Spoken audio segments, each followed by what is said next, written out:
인생에 항상 가슴 벅찬 일이 있는 것만은 아닙니다. 그것은 그리스도인들에게도 마찬가지입니다. 하나님을 믿는다고 해서 인간의 원하는 것을 다 얻을 수 있는 것은 아닙니다. 하나님을 믿는 사람들에게도 고난의 길은 주어질 수 있고 그 고난의 길목에 가슴앓이를 할 일들도 다반사 일어난다는 것을 부정하기는 어렵습니다. 모든 삶에는 긍정의 요소와 부정의 요소가 항상 교차되어지는 것은 우리의 실존이기도 합니다. 그러나 많은 사람들은 원하는 것을 얻게 되었을 때 기뻐합니다. 행복하다 말합니다.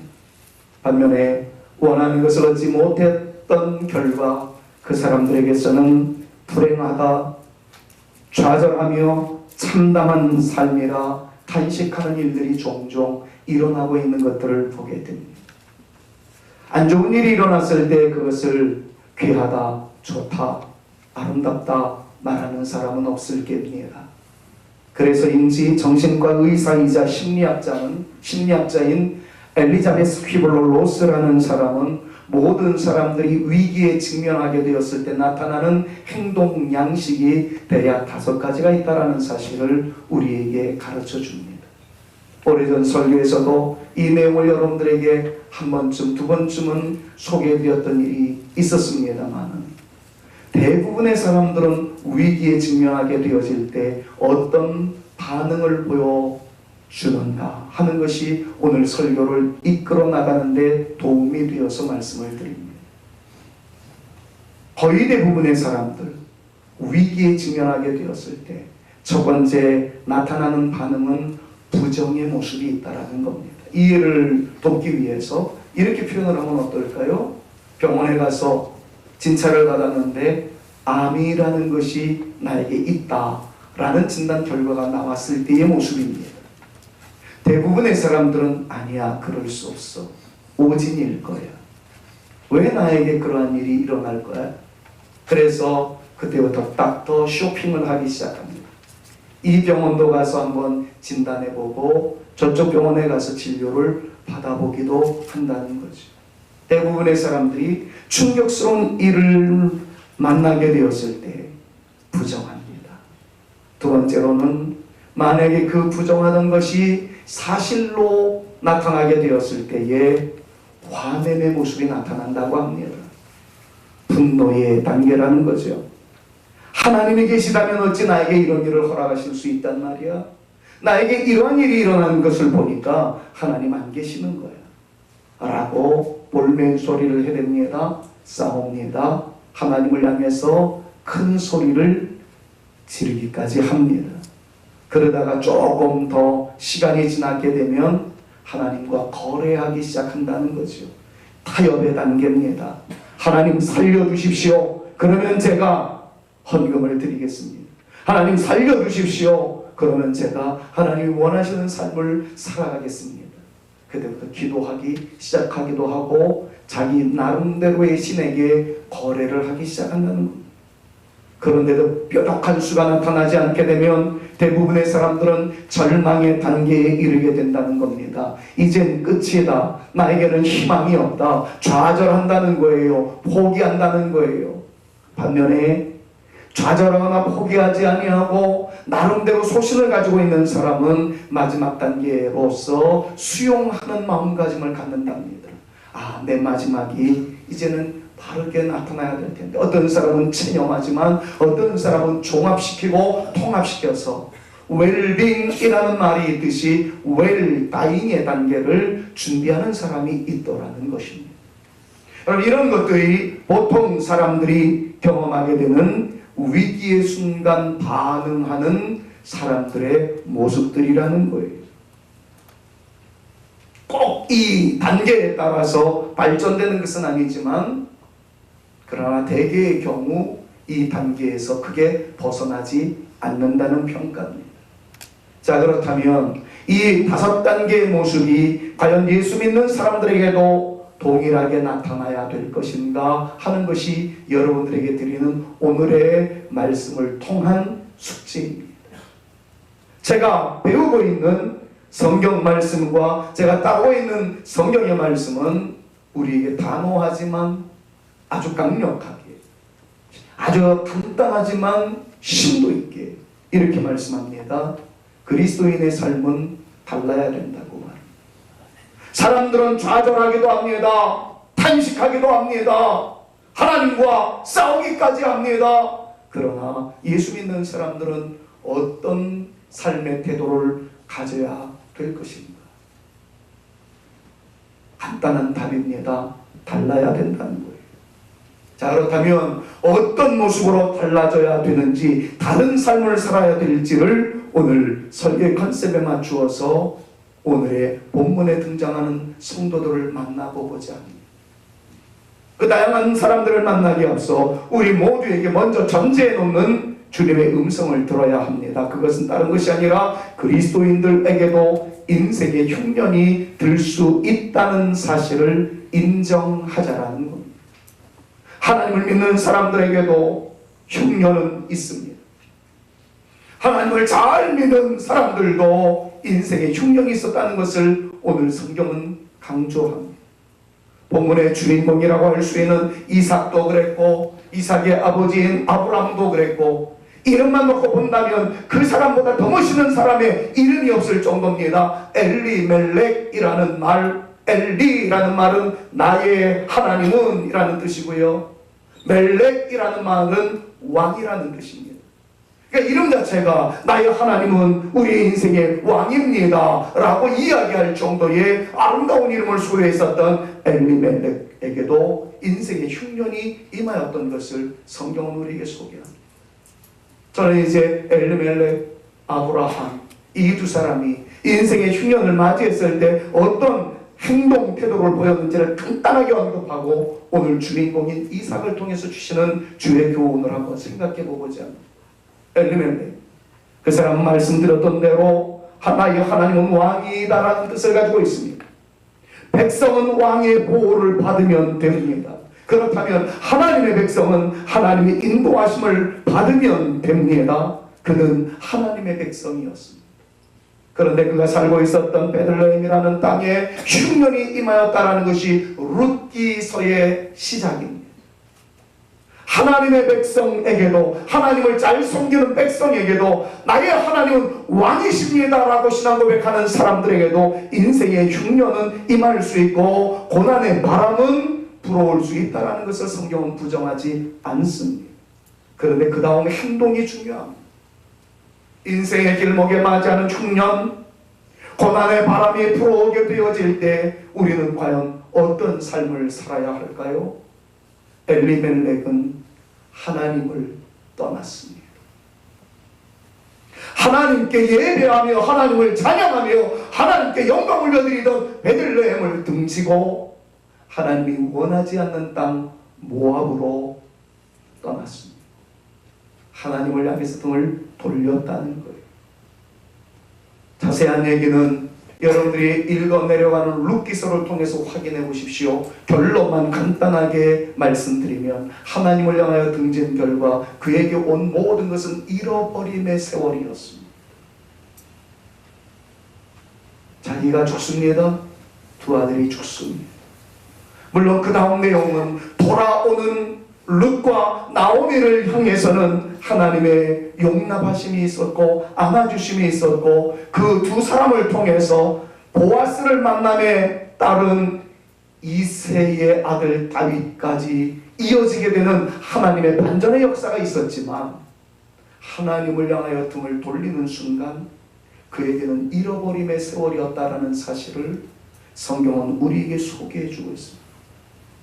자, 아브라함이라는 사람을 잠깐만 언급합니다. 그는 하나님의 친구라고 칭함을 받았던 사람입니다. 믿음의 조상이라고 칭함을 받았던 사람입니다. 그런데 그에게도 흉년이 찾아왔어요. 그런데 아브라함은 어떻게 했을까요? 위기의 순간 고난의 바람이 불어닥치자 아브라함도 하나님이 금하신 땅으로 방향을 틀었습니다. 그가 간 곳은 애굽이었습니다. 그 결과 물질은 얻었지만 가장 소중한 것을 잃었습니다. 아내를 빼앗기는 사건이 나타났습니다. 여러분, 엘리멜렉과 아브라함 이 상황에 우리가 머물러 있을 시간이 없습니다. 그러나 기억하고 계셔야 될 것은 믿음의 조상이었던 아브라함에게도 나의 하나님은 왕이다라고 늘 신앙 고백하며 자기 이름이 불려질 때마다 주를 찬양했었던 그 사람도 인생의 흉년이 드리워지는 경험을 하였다는 것입니다. 그런데 두 분을 통해서 반면교사의 상황으로 배워야 될 중요한 교훈은 그분들은 인생의 흉년에 직면하게 되죠. 고난의 바람이 불어닥치자 하나님을 향하여 등을 돌렸다는데 우리에게 주는 교훈이 있다는 것을 먼저 언급하지 않을 수 없습니다. 하나님을 향해서 등을 돌리는 순간 잃어버림의 역사였습니다. 빼앗김의 역사였습니다. 어쩌면 아브라함과 엘리멜렉은 하나님을 향하여 등을 돌릴 때 나에게 주시는 찬스가 있을 것이다. 나에게 주어지는 기회포착이 있을 거라고. 이것은 내 느낌이 그렇다고, 내 생각이 그렇다고, 나의 판단이 그렇다고, 나의 소신 있는 행동 패러다임을 놓고 봤을 때 그때 선택한 모압과 애굽은 나에게 형통함을 줄 것이라고 그렇게 생각했을는지도 모르고, 그러나 그 결과는 다 파괴였습니다. 빼앗김이었습니다. 잃어버림이었습니다. 이제 오늘 본문을 통해서 만나는 이삭을 한번 생각해 보고자. 이삭, 그에게도 흉년이 찾아왔다는 것을 오늘 본문 말씀 1절이 소개하고 있습니다. 1절 말씀 다 같이 한번 읽어볼까요? 아브라함 때에 첫 흉년이 들었더니 그 땅에 또 흉년이 들매 이삭이 그랄로 가서 블레셋 왕 아비멜렉에게 이르렀더니. 그랬습니다. 이삭에게도 어김없이 그 아버지가 당했었던 흉년의 바람이 이삭에게도 불어닥쳤다는 것을 1절이 말씀합니다. 자, 인생의 흉년이 들면 난관을 해결하고자 분주히 움직이게 되어 있는 것은 어쩌면 살아있는 사람들의 방어 기제일지도 모르겠습니다. 고난이 왔어요. 흉년이 왔어요. 고통의 세월이 직면하게 되었습니다. 근데 가만히 있을 겁니까? 대부분의 살아있는 사람들은 고군분투하기 시작할 거예요. 살아나기 위해서 무언가 행동하고자 하는 그러한 심리기제가 발동되어지는 것은 어쩌면 당연한 일일 겁니다. 살기 위해 당연한 움직임이었을 것입니다. 그런데 여기에 중요한 긴장, 중요한 텐션이 하나 있다는 거예요. 내가 느끼기에는 가야 할 것 같은 상황과 느낌과 나름대로의 소신이 있어요. 그런데 다른 한쪽에서는 가지 말라라고 말씀하시는, 내 생각과는 다른 방향을 제시하시는 하나님의 의도된 말씀이 있다라는 이것이 믿는 사람들에게 주어지는 또 다른 실존입니다. 잘 기억하십시오. 이삭 역시 흉년의 위기를 넘기기 위해서 어디론가 떠나야 했습니다. 앉아서 죽는 날만을 기다릴 수는 없는 것이었습니다. 그래서 이삭도 방향을 들었습니다. 그의 아버지한테 배운 대로 애굽으로 향하고자 했습니다. 근데 하나님께서 애굽 가지 말라는 거예요. 이삭이 아버지로부터 배웠던 것은 애굽을 가면 살 길이 열린다는 것이었습니다. 이삭의 느낌도 그랬습니다. 이삭의 판단도 그랬습니다.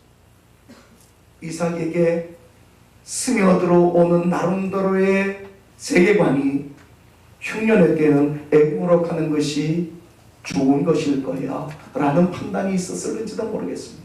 그런데 2절 말씀을 보니까 이렇게 표현을 합니다. 여호와께서, 같이 한번 읽습니다. 여호와께서 이삭에게 나타나 이르시되 애굽으로 내려가지 말고 내가 네게 지시하는 땅에 거주하라.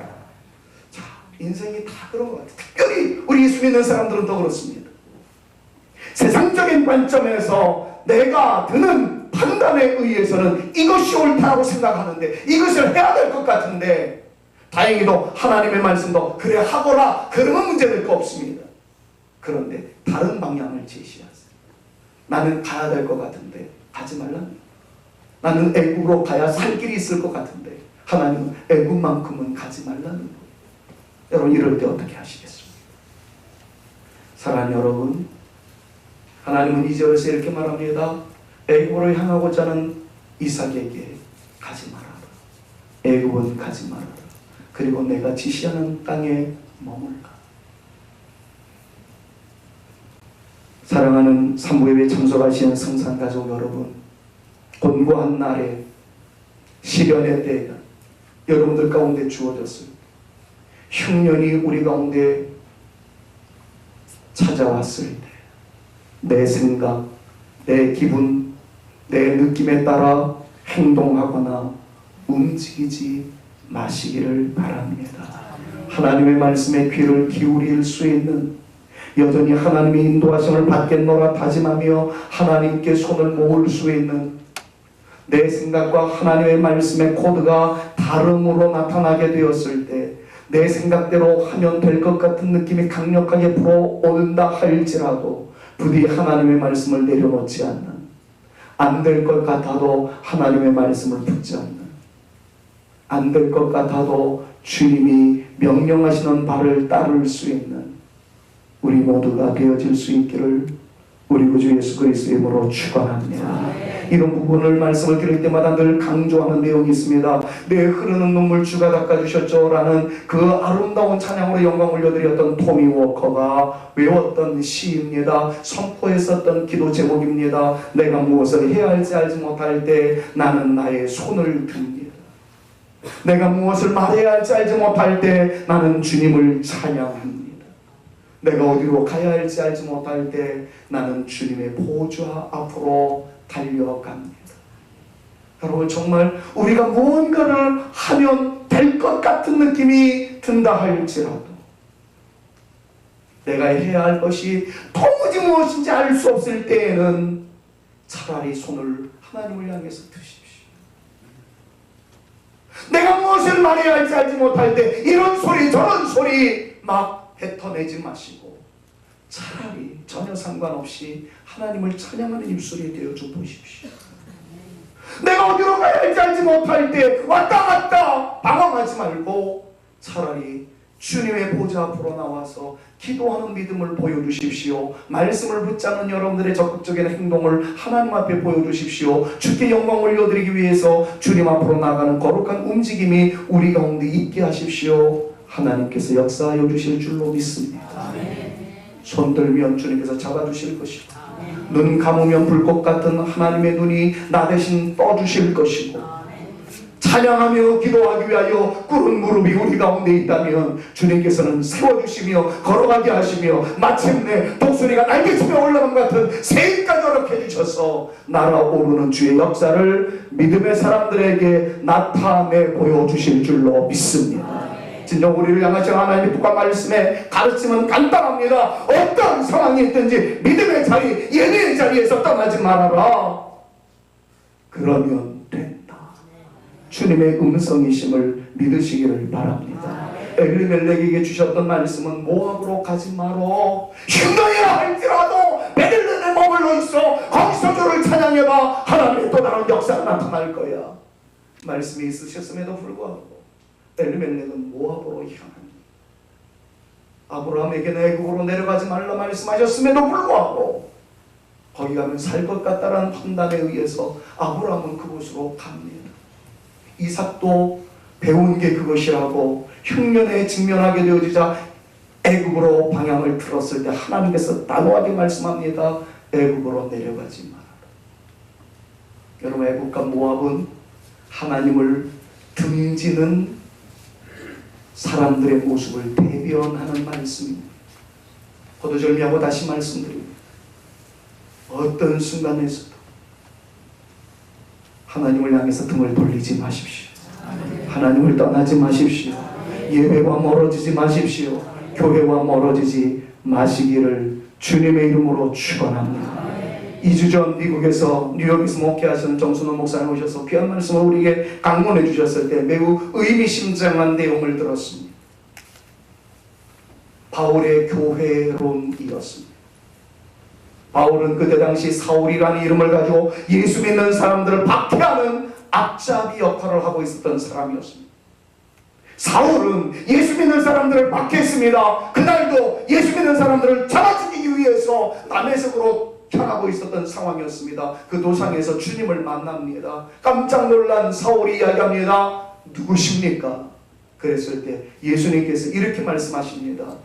나는 나를 믿는 사람들을 핍박하는, 나를 믿는 사람들을 핍박하기에 너무 가슴이 아픈 예수다. 이렇게 말씀하시지 않으셨어요. 예수님께서 이렇게 말씀합니다. 나는 네가 핍박하는 예수다. 이렇게 말씀하셨어요. 그 말은 뭡니까? 사울은 예수를 두려워했습니다. 하나님을 경외하는 사람이었습니다. 그가 증오하고 있었던 사람은 예수를 믿고 있는 사람들이었습니다. 성도들을 박해했습니다. 근데 예수님은 성도들의 박해가 나를 박해하는 것이라고 말씀하셨습니다. 정순호 목사님은 이 내용을 우리에게 소개하면서 교회를 향한 핍박이 주님을 향한 핍박이었듯이 교회를 위한 행동이 주님을 위한 행동이라고 그렇게 우리에게 설명해 주신 것을 우리는 의미심장하게 받았던 일이 있습니다. 사랑하는 여러분, 하나님을 떠나지 말라라는 말씀, 하나님 보이지 않습니다. 그러게 말씀 주셨습니다. 하나님을 떠나지 말라는 말씀은 말씀을 떠나지 말라는 말씀인 줄로 믿습니다. 하나님을 떠나지 말라는 말씀은 하나님께 드리는 예배를 떠나지 말라는 말씀으로 이해하시면 옳습니다. 하나님을 떠나지 말라는 말씀은 교회를 떠나지 말라는 말씀으로 받아들이셔도 비성경적이지 않습니다. 다시 한번 강조합니다. 환난이 여러분들 가운데 임한다 할지라도, 원하는 것을 얻지 못했다 할지라도, 다소 여러분들의 인생의 길이 여러분들이 원하는 대로 다 충족되어지지 않는다 할지라도 하나님을 떠나지 마십시오.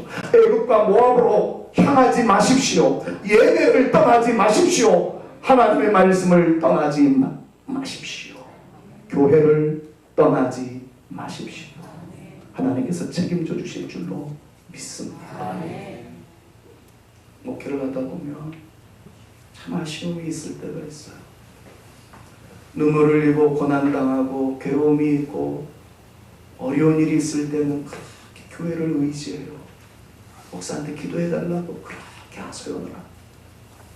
남가지 않기 때문에 그렇게 감싸줍니다. 기도해줍니다. 함께해줍니다. 좀 넉넉해졌어요. 삶의 여유가 있어요. 여지없이 떠납니다. 더 좋은 곳으로, 더 편안한 곳으로 갑니다. 인정사정 볼 것 없어요. 인간의 의리조차 사라져버려요. 큰 교회에 제가 비난하고 싶을 자격도 없고 싶은 생각도 없습니다. 근데 큰 교회로 향하는 모든 분들의 모습이, 거의 대부분의 모습들이 작은 교회에서 부여되는 부담이 많아가지고 큰 교회로 이동하시는 분들이 지금 80%가 돼요.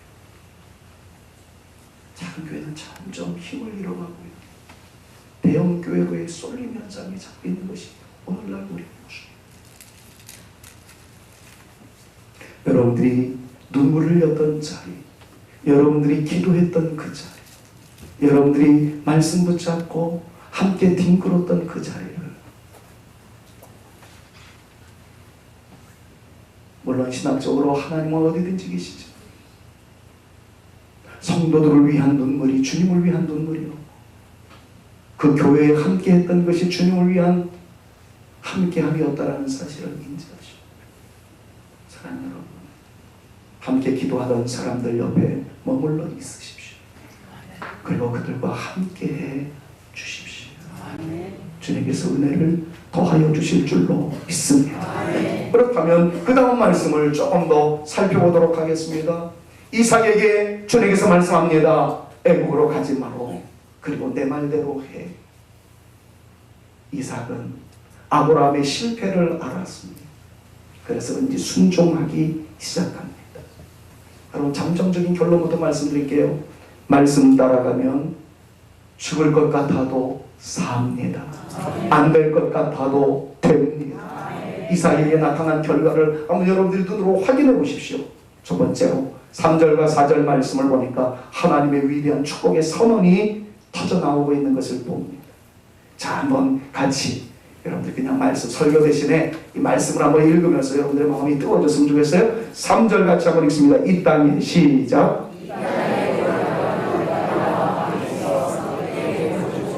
내가 이 모든 땅을 너와 내 자손에게 주리라. 내가 내 아버지 아브라함에게 맹세한 것을 이루어 4절 내 자손을 하늘의 별과 같이 번성하게 하며 이 모든 땅을 내 자손에게 주리니 내 자손으로 말미암아 천하 만민이 복을 받으리라. 할렐루야. 아멘. 여러분 이 말씀을 요약하자면 이겁니다. 내가 너에게 복 줄게. 두 번째는요, 너한테만 복 주는 것이 아니라 너한테 준 복이 너의 자녀들한테 임함으로 말미암아 그 자녀들은 복의 근원이 될 거야. 그 녀석들은 더 많은 사람들을 살리는 역사가 임하게 되어질 거야. 여러분 이게 이삭에게 주어진 하나님의 약속이었습니다. 여러분 거룩한 소망을 여러분들의 가슴에 품고 옆에 있는 분들이랑 축복합니다. 당신이 잘 되어지고 당신의 후손이 더 잘 되어지기를 바랍니다. 서로에게 축복합니다. 여러분들이 잘 되어지시고 여러분들의 후손이 더 잘 되어지실 수 있기를 바랍니다. 내가 복을 받고 내가 복을 받은 것 때문에 옆에 있는 사람들이 혜택을 입는 인생, 여러분 그것이 이삭에게 주신 하나님의 축복의 선언이에요. 두 번째로 12절 말씀을 보니까 하나님께서 이삭에게 거두어 드리게 하셨던 결과는 100배였다 말씀하고 있는 것을 봅니다. 12절 이삭이 같이 한번 또 읽습니다. 이삭이 그 땅에서 농사하여 그 해에 100배나 얻었고 여호와께서 복을 주심으로 13절 말씀을 계속 제가 읽어보면 그 사람이 창대하고 왕성하여 마침내 거부가 되었더라 라고 말씀하고 있습니다. 아유 저건 너무 신비주의야, 너무 마술 같은 이야기야. 그러지 말고요. 주님께서 동일한 말씀을 주셨어요. 옥토에 뿌려진 씨앗은 30배, 60배, 100배의 결실을 맺나니 그랬습니다. 저는 이 시간에 말씀을 선포하면서 오늘 사랑하는 여러분들 모두에게 100배의 축복이, 100배의 열매가, 100배의 얻게 하시는 하나님의 역사가 우리 사랑하는 성산교회 모든 성도들에게 나타날 수 있기를 우리 구주 예수 그리스도의 이름으로 축원합니다. 축원합니다. 자, 그런데 여기에 더 중요한 말씀이 있어요. 지금까지의 말씀은 흉년이 찾아왔을 때 안 될 것 같아도 주님의 말씀 붙잡으면 된다는 것이었어요. 내 생각과는 달리 하나님의 말씀 붙잡으면 죽을 것 같아도 그 말씀 붙잡으면 산다는 말씀이었습니다. 근데 더 중요한 말씀이 있어요. 잘 되었을 때 어떻게 할 것일까요? 흉년이 찾아왔을 때 주님을 잡는 것 중요합니다. 그러나 더 중요한 것이 있습니다. 여러분들의 인생의 길목이 잘 되었을 때, 형통을 만나게 되었을 때, 얻게 되었을 때, 그때 더 잘하셔야 합니다. 아까 말씀드렸던 것처럼 성도들 보면 고난 때에는 주님을 붙잡아요. 교회를 의지합니다. 근데 조금 여유가 생겨지면요, 대번에 교회에 대해서 부정적인 생각을 갖기 시작합니다.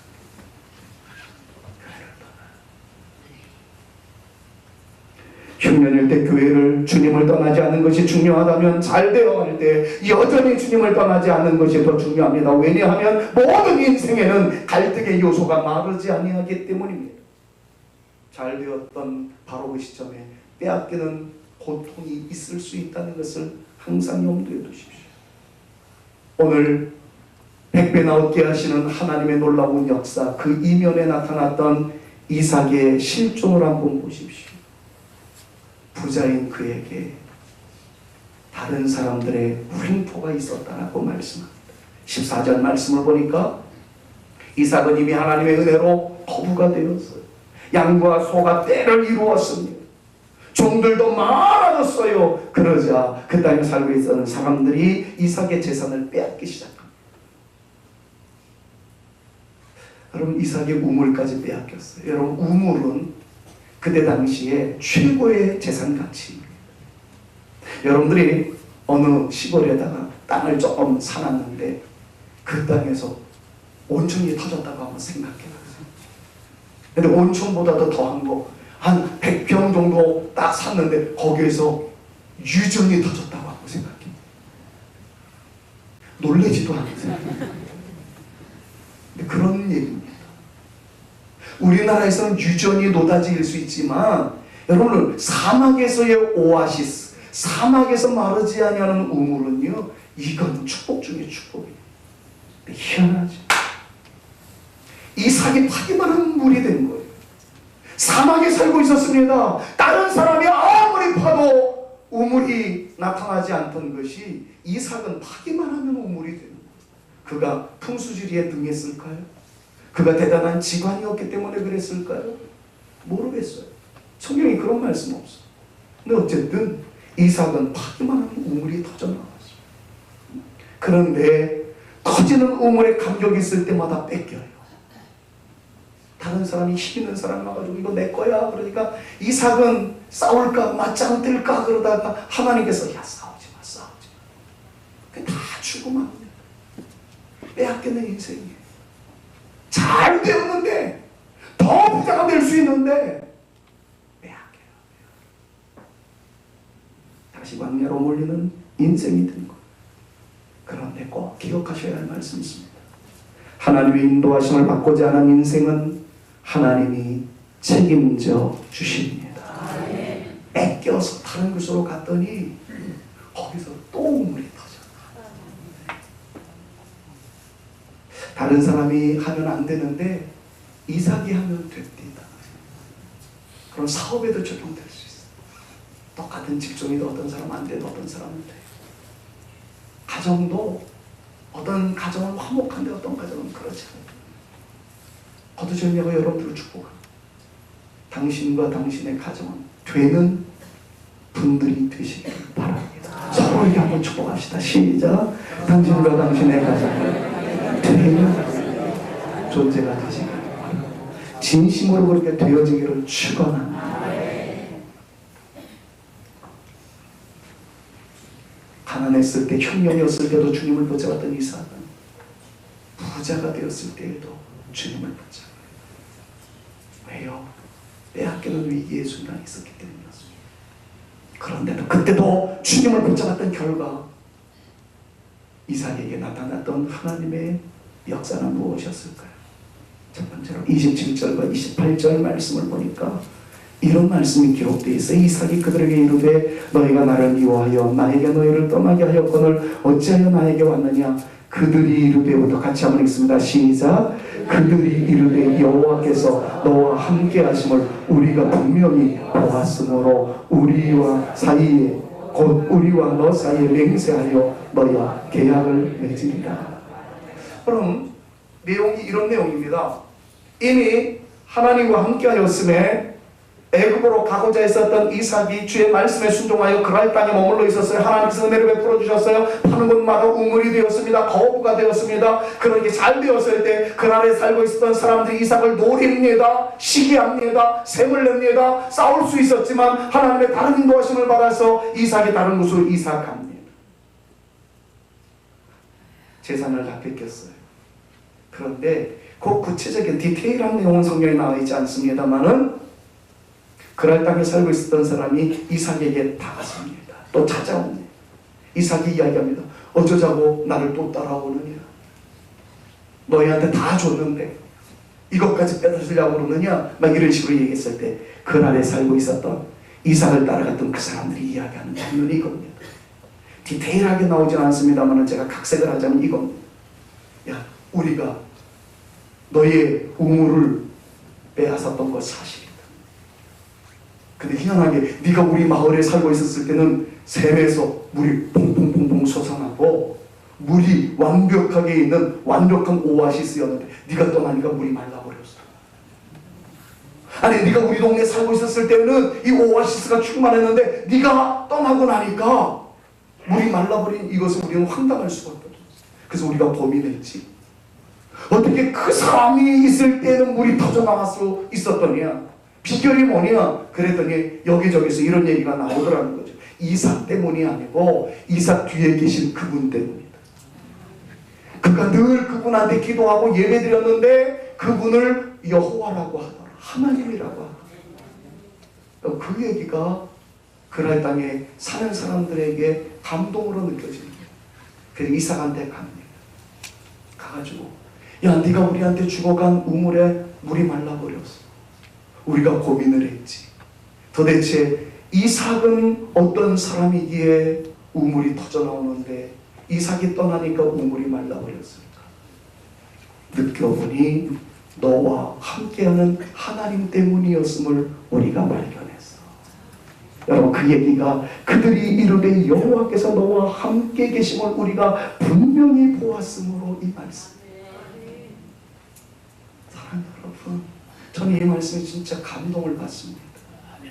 여러분들 주변에 있는 사람들이 여러분들을 보고 이야, 아무개가 그렇게 잘 될 수밖에 없었다는 것은 그가 믿고 있는 하나님이 그와 함께 하셨기 때문이야. 여러분들이 이렇게 이야기하는 역사적 주인공 우리 모두가 되어질 수 있기를 주님의 이름으로 축원합니다. 안 돼요, 안 돼요. 다 안 되는데 누군가는 되더라는 거죠. 어떻게 됐느냐 했더니 하나님이 그와 함께 하셨기 때문에. 할렐루야. 여러분, 이 역사가 우리 사랑 승산의 가족들을 통해서도 이루어질 수 있기를 진심으로 주님의 이름으로 축원합니다. 옆에 있는 분들이랑 알고 봤더니 하나님이 당신과 함께 하셨군요. 이렇게 한번 축복합니다. 시작. 알고 봤더니 하나님께서 당신과 함께 하셨군요. 여러분, 이런 기적과 같은 역사가 우리 모두에게도 나타날 수 있기를 우리 구주 예수 그리스도의 이름으로 축원합니다. 말씀 보자고 갔더니 안 될 것 같았는데 됐어요. 죽을 것 같았는데 살았어요. 그리고 하나님께서 더 풍성한 것을 더하여 주셨어요. 그럼 이것을 신비주의라고 이야기하지 맙시다. 성경 말씀이 그렇게 말씀하고 있어요. 저는 이 말씀을 믿습니다. 믿기에 여러분들에게 오늘 선포합니다. 여러분들도 저건 과학적이지 않아, 저건 합리적이지 않아. 여러분, 신앙은 초과학적이고 초합리적이고 하나님의 역사하심에 따라 신비적인 역사로 나타날 수도 있다라는 사실 믿음으로 주장하십니다. 이 말씀 그대로를 여러분들이 아멘으로 받아들이실 수 있기를 우리 구주 예수 그리스도의 이름으로 축원합니다. 전 이렇게 여러분들을 평가하고 싶어요. 하나님께서 함께 하시는 인생으로 승리하는 아름다움을 장식했던 사람, 그들은 성산의 성도이었노라. 저는 이 놀라운 역사가 나타날 수 있기를 축원합니다. 마지막으로 32절과 33절 말씀을 보니까 이렇게 그랄 땅에 따라왔던 사람들이랑 대화를 나누고 있을 때 이삭의 종들이 와가지고 또 이야기합니다. 주인님, 우리가 땅을 봤더니 또 우물이 터져 나왔어요. 아니, 지금 물 없어가지고 이삭한테 와가지고 야, 우리 물이 다 말라버렸는데 어떻게 하면 좋으냐 이러는데 거기다가 그냥 막 뭐라 그럴까요? 소금을 뿌려가지고 완전히 기죽이듯이 말이죠. 이삭의 종들이 와가지고 주인님, 우리가 땅을 판다. 거기서 또 우물이 터져 나왔어요. 이렇게 이야기를 할 때 주변에 있는 사람들이 얼마나 경악했겠습니까? 다시 강조합니다. 하나님은 진정 하나님을 떠나지 않고 하나님의 말씀에 목숨 걸고 순종한 이삭에게 놀라운 것을 더하여 주셨음을 믿으시기를 바랍니다. 광야 사막과 같은 땅, 지금으로 얘기하면 가자지구의 척박한 땅, 황량한 벌판에 하나님께서는 다음과 같은 축복을 주셨다고 32절과 33절에서 말씀하고 있는 것을 봅니다. 그가 그 이름을 같이 한번 읽을까요? 지금 나와 있는 성경의 밑에서 세 번째 줄입니다. 그가, 시작. 그가 그 이름을 세바라 한지라. 그러므로 그 성읍 이름이 오늘까지 부엘세바더라. 이 말이 어떤 의미를 지니고 있는지 아세요? 우물 하나만 봐도 대박입니다. 축복이라고 말할 수 있습니다. 부엘세바, 뜻을 간단하게 말씀드릴게요. 부엘이라는 말은 우물이라는 히브리어입니다. 세바라는 말은 1, 2, 3, 4 해가지고 세븐, 이것의 원형을 이루고 있는 히브리 언어예요. 세바는 7이라는 뜻을 가지고 있는 히브리어입니다. 우물 하나만 나와도 기적입니다. 근데 이삭에게 하나님께서는 7 우물을 주셨다는 거예요. 여기서 말하는 7이라는 숫자는 하나, 둘, 셋, 7을 의미하는 것 아니겠죠. 보통 성경에서 말씀하는 7의 수는 완전수를 의미합니다. 충만하게 주셨다는 거예요. 이삭이 그때 이 땅 눈으로 보기에는 사막이고 황량한 벌판이지만 하나님은 나에게 7 우물을 주셨다. 그래서 이름을 붙입니다. 부엘세바. 지금도 그 땅은 부엘세바라고 불려집니다. 사랑하는 여러분, 어느 누군가에 의해서 달콤한 말로 쓰여진 내용이 아닙니다. 하나님의 히스토리입니다. 하나님의 역사입니다. 하나님을 믿는 사람들, 이런 은혜가 임한다는 것을 기억하시고 어떤 상황에서도 하나님의 말씀을 떠나지 마십시오. 끝까지 주님의 말씀을 붙잡으십시오. 하나님은 살아계십니다. 그 살아계신 하나님은 우리 앞에 계십니다. 그 하나님이 하나님의 말씀을 따르는 사람들을 책임지신다 말씀하십니다. 믿음으로 살며 말씀에 순종하며 살면 됩니다. 죽을 것 같아도 삽니다. 망할 것 같아도 하나님께서 책임져 주십니다. 오늘 하나님 기본으로 돌아가 하나님의 말씀을 가까이 하고자 하는 저와 여러분들 우리 모두에게 하나님의 복이 이삭에게 임하였음과 같이 우리에게도 임할 수 있기를, 임하여지기를 우리 구주 예수 그리스도의 이름으로 축원합니다. 올 한 해 말씀 붙잡으십시오. 주님을 향해서 등을 돌리지 마십시오. 주께서 역사하여 주실 겁니다.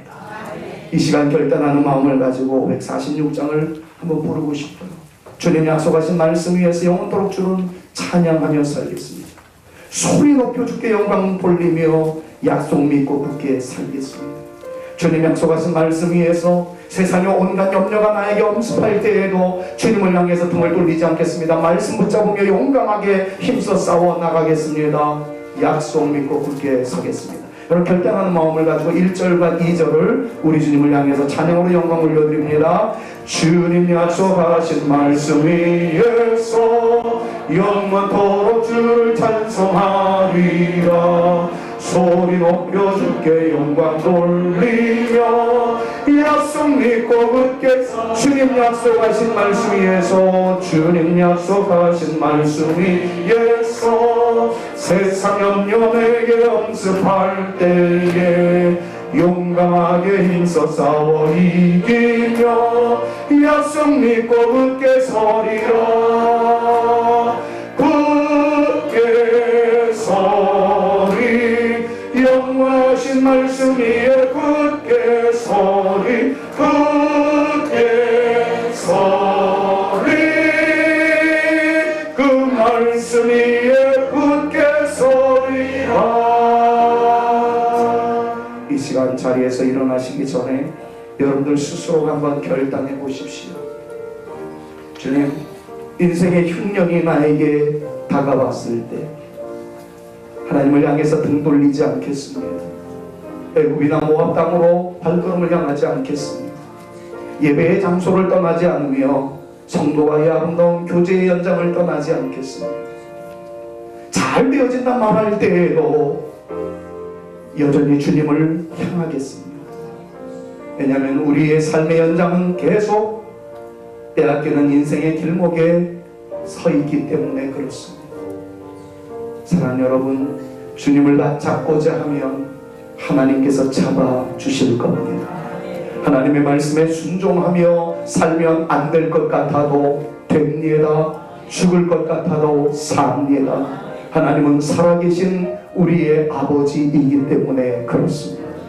그 하나님을 기억하면서 이번 한 주간도 아니 올 한 해 동안 주님을 향하여 등지는 삶 살지 않고 말씀 붙잡고 살겠습니다. 결단하는 그 아름다움이 바로 이 시간 일어나기 전에 여러분들의 입술에 고백으로 터져나올 수 있기를 바랍니다. 함께 기도하십니다.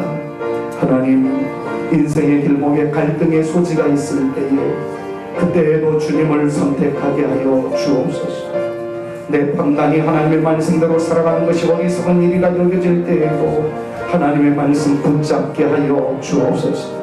말씀 붙잡으면 될 줄로 믿습니다. 살 줄로 믿습니다. 이삭에게 역사하셨던 하나님이 우리에게도 동일하게 역사하여 주실 줄로 믿습니다.